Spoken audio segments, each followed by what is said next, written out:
കേരളത്തിലെ അടിയന്തര വൈദ്യശാസ്ത്ര രംഗങ്ങൾക്ക് അടിത്തറയിട്ട രണ്ട് മുതിർന്ന ഡോക്ടർമാരുടെ ഓർമ്മകൾ കോവിഡ് മഹാമാരിയുടെ നിശബ്ദതയിൽ ഇന്നും മുഴങ്ങുകയാണ്. Doctor അബ്ദുറഹ്മാനും doctor ഇ.കെ. ഉമറും. വൈദ്യശാസ്ത്രം ഒരു തൊഴിൽ മാത്രമല്ല, സാമൂഹിക ഉത്തരവാദിത്തമാണെന്ന് തെളിയിച്ച വ്യക്തിത്വങ്ങൾ. കോവിഡ് ബാധയെ തുടർന്ന് കേരളത്തിന് നഷ്ടമായത് ഒരു തലമുറയുടെ വഴികാട്ടികളെയാണ്. ക്രിട്ടിക്കൽ കെയറിൻ്റെ ദർശകൻ ആയിരുന്ന ഡോക്ടർ അബ്ദുറഹ്മാൻ മലപ്പുറം ജില്ലയിലെ മഞ്ചേരിയിലെ കൊരമ്പയിൽ ആശുപത്രിയിൽ നിന്ന് ആരംഭിച്ച യാത്ര പിന്നീട് കോഴിക്കോട് ആശ്രമിംസ് പോലുള്ള കേരളത്തിലെ ആദ്യ കോർപ്പറേറ്റ് ആശുപത്രികളുടെ വളർച്ചയിലേക്കാണ് എത്തിച്ചത്. ക്രിട്ടിക്കൽ കെയർ സംവിധാനങ്ങൾ, മൊബൈൽ ICU, നേഴ്സ് അധിഷ്ഠിത EMS പരിശീലനം, BLS പൊതുപരിശീലനം എല്ലാം അദ്ദേഹത്തിൻ്റെ ദർശനത്തിൻ്റെ ഭാഗമായിരുന്നു. പാലിയേറ്റീവ് കെയർ പ്രസ്ഥാനത്തിനും വിദ്യാഭ്യാസപരമായി പിന്നോക്കം നിൽക്കുന്ന വിഭാഗങ്ങൾക്കുമുള്ള അദ്ദേഹത്തിൻ്റെ ഇടപെടലുകൾ ആരോഗ്യരംഗത്തെ സാമൂഹിക ഉത്തരവാദിത്വത്തിൻ്റെ ഉദാഹരണമായി മാറി. അനാവശ്യ വെന്റിലേഷൻ, ജീവിതാവസാന പരിചരണത്തിലെ ധാർമ്മികത തുടങ്ങിയ വിഷയങ്ങളിൽ അദ്ദേഹം ശക്തമായ നിലപാടുകൾ സ്വീകരിച്ചിരുന്നു. നിലമ്പൂരിൽ നിന്നുള്ള മുതിർന്ന ജനറൽ പ്രാക്ടീഷണറും ഇന്ത്യൻ മെഡിക്കൽ അസോസിയേഷൻ സംസ്ഥാന പ്രസിഡന്റുമായിരുന്നു ഡോക്ടർ ഇ.കെ. ഉമർ. കേരളത്തിലെ ദുരന്ത നിവാരണ സംവിധാനങ്ങളുടെ ആസൂത്രണത്തിൽ നിർണായക പങ്കുവഹിച്ചു.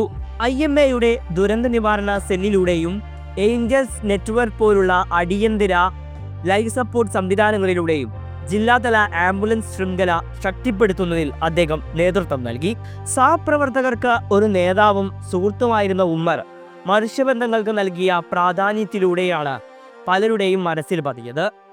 കോവിഡ് വ്യാപനത്തിന്റെ ആദ്യഘട്ടത്തിലാണ് മിഡിൽ ഈസ്റ്റിൽ നിന്നുള്ള യാത്രയ്ക്ക് ശേഷം ഡോക്ടർ അബ്ദുറഹ്മാൻ വിമാനത്താവളത്തിൽ നിന്ന് നേരിട്ട് ആശുപത്രിയിൽ എത്തിയത്.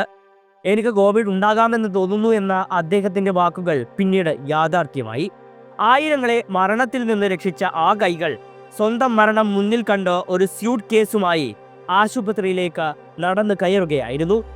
വെന്റിലേറ്ററുകളുടെ അമിത ഉപയോഗത്തിനെതിരെ സംസാരിച്ച ഡോക്ടറെ ഒടുവിൽ വെന്റിലേറ്ററിൽ പ്രവേശിപ്പിച്ചു.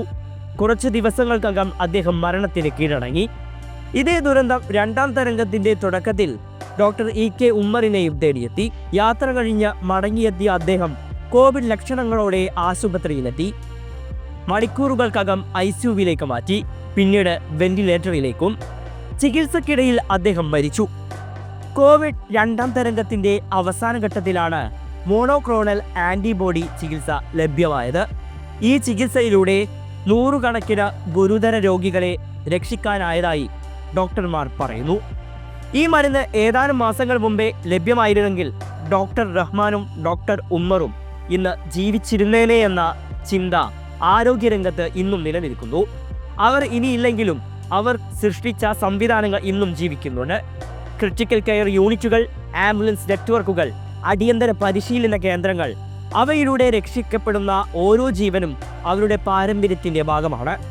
ഈ നിശബ്ദതയിൽ അവർ ഇന്നും ജീവിക്കുന്നു. കൂടുതൽ വാർത്തകൾക്കും വിശേഷങ്ങൾക്കും news tag live TV subscribe ചെയ്യുക.